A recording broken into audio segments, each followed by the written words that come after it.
The wet on wet process is based on applying the filler to the surface to repair, without the need for sanding.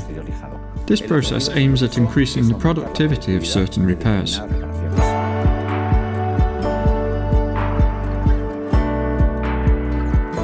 Once applied, the wet on wet filler has a regular, uniform and satin gloss appearance.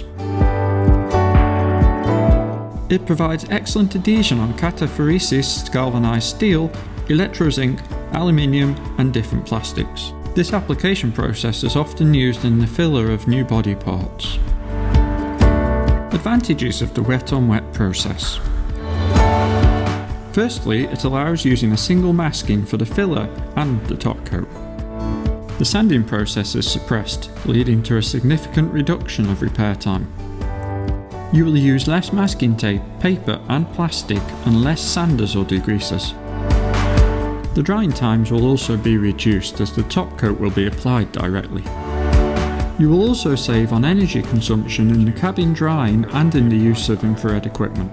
In short, this process can help the professional to reduce the time the vehicles stay at the body shop, thus increasing the workflow. One of the most common uses of wet on wet is its application on new parts with cataphoresis. In this example, we'll use a part with cataphoresis. First of all, assess the quality of the cataphoresis, since in some cases it is advisable to sand the surface with a P240 sandpaper. Then blow the surface to remove all impurities generated. Clean and degrease the part, making sure to remove any substance that could compromise the good performance of the filler. Incorrect surface cleaning of the part will lead to a bad anchoring and adhesion of the filler.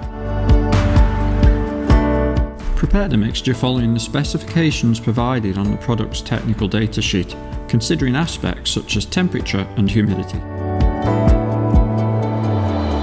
Use a 1.3 to 1.4 mm fluid nozzle and a 2 to 2.5 bar pressure gun. First, apply a thin and extended coat that covers the whole part. After 5 minutes, apply a second light and spread coat. It is advisable not to apply a thick coat to prevent dimples or other losses in the finish. Once the drying time is over, apply the top coat.